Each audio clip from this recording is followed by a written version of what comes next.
আমরা দেখছিলাম যে ভগবান যেই মুখ খুলেছেন, মুখ খোলার পর দ্বিতীয় অধ্যায়ের 3 আর 4 দুটো মাত্র মন্ত্র বলার পরেই ভগবান বুঝতে পেরেছেন যে অর্জুন যেন একটু উসখুস উসখুস করছে, কি যেন বলতে চায়।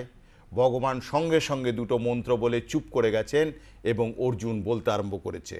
বলতে বলতে অর্জুন বলেছেন যে আপনি কি স্যার সত্যিই বলছেন যে এই আমার পূজনীয় গুরু এবং আমার পূজনীয় পিতামহের এগেনস্টে আমি একদম তীর ধনুক নিয়ে আমি যুদ্ধ করব? আমি তো বুঝতেই পাচ্ছি না যে এই পূজনীয় ব্যক্তিদের মেরে আমি যদি যুদ্ধ জয় করি সেটা আমার পক্ষে শ্রেয় হবে, না অপর পক্ষ যদি জিতে যায়, আমরা হেরেও যাই, সেও তো ভালো। তার কারণ এই রকম পূজনীয়দের রক্তাক্ত যে জিত, তার মধ্যে তো কোনো আনন্দ নেই, তার মধ্যে তো কোনো শ্রেয় নেই। এই রকম অবস্থায় তার নিজের চেষ্টার কথা ভগবান বলেছিলেন, ক্ষুদ্র হৃদয় দৌর্বল্য তক্তা উত্তিষ্ঠ ভারত।